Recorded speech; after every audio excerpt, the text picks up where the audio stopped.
نبی اکرم صلی اللہ تعالی علیہ وسلم فرماتے ہیں، بخاری میں موجود ہے، حضور فرماتے ہیں 2 آدمیوں کو دیکھ کر رب مسکراتا ہے جو اس کی شان کے لائق ہے، حالانکہ ان میں سے ایک قاتل ہے، دوسرا مقتول ہے۔ حضور فرماتے ہیں جنگ ہو رہی ہے، ایک بندے کو شہید کر دیا گیا، وہ تو جنت میں جائے گا۔ یا رسول اللہ صلی اللہ علیہ وسلم، مقتول ہونے والا، شہید ہونے والا تو جنت میں گیا، مقتول تو گیا، تو یہ قاتل کیسے گیا؟ حضور فرماتے ہیں بعد میں نا رب کریم نے اس قاتل کو بھی توبہ کی توفیق دے دی، پھر یہ مسلمان ہوا، پھر یہ بھی اللہ کے راستے میں لڑا، پھر یہ بھی شہید ہوا۔ کتنا بڑا جرم اس کے کھاتے میں تھا کہ اس نے کسی کو قتل کیا تھا، لیکن توبہ سچی کی ہے تو رب نے اسے بھی جنت عطا فرما دی، اس کے گناہ مٹا دیے گئے، اس کی خطاؤں پر رب کریم نے عفو و درگزر کا قلم پھیر دیا، اس کے لیے آسانی ہو گئی۔ حضور کی بارگاہ میں ایک خاتون حاضر ہوئی نا، یا رسول اللہ میں گناہ کر بیٹھی ہوں۔ کیا ہوا؟ یا رسول اللہ مجھ سے گناہ ہوا اور پھر میں نے ناجائز بچہ میرے پیٹ میں ہے، فرمایا لوٹ جا، جب بچہ پیدا ہو تو آنا۔ وہ دوبارہ آئی، حضور یہ بچہ ہے۔ محبوب نے فرمایا جب کھانا کھانے لگے تو آنا۔ پھر جب وہ کھانا کھانے کے قابل ہو گیا تو بچے کو کسی کی سرپرستی میں دیا گیا، عورت کو سزا دی گئی، اور جب اس کا انتقال ہوا تو اب انداز یہ تھا کہ نبی کریم نے فرمایا غسل دے لو تو مجھے بتانا پیچھے جرم کی داستان کیا ہے، جب غسل دو تو بتانا۔ یا رسول اللہ صلی اللہ علیہ وسلم غسل دے دیا، اور میں صفیں بناؤ میں خود جنازہ پڑھاؤں گا۔ یا رسول اللہ اس کا جنازہ پڑھائیں گے جس نے گناہ کیا اور ناجائز بچہ پیدا کیا؟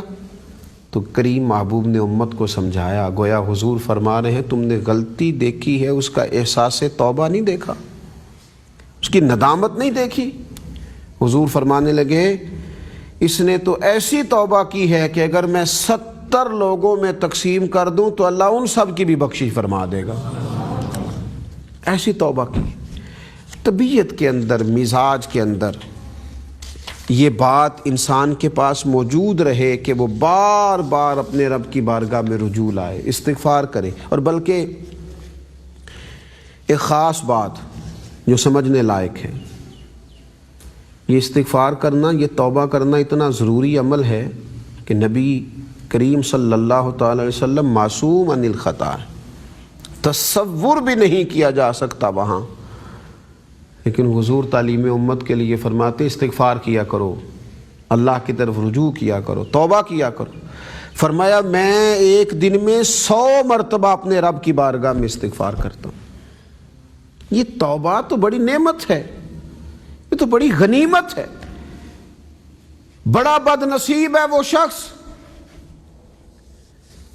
جس کے پاس سارا کچھ ہو لیکن توفیق توبہ نصیب نہ ہو، وہ بڑی باتیں جانتا ہو، بڑی کہانیاں سناتا ہو، بڑی گفتگو کرنا جانتا ہو، بڑا فہم و فراست کا دعویٰ رکھتا ہو، لیکن اپنی غلطیوں کو لے کر احساس نہ رکھتا ہو، رب کی بارگاہ میں حاضری کا مزاج نہ رکھتا ہو۔ رمضان کی بابرکت دنوں میں، مقدس راتوں میں، پر نور صبحوں میں، سحری کے اوقاتوں میں، تراویح کے موقع پر، افطار کے وقت میں، شب قدر کے موقع پر، دن کے اجالوں میں، رات کی تنہائیوں میں، لمحہ لمحہ اپنے رب کی بارگاہ میں استغفار کریں۔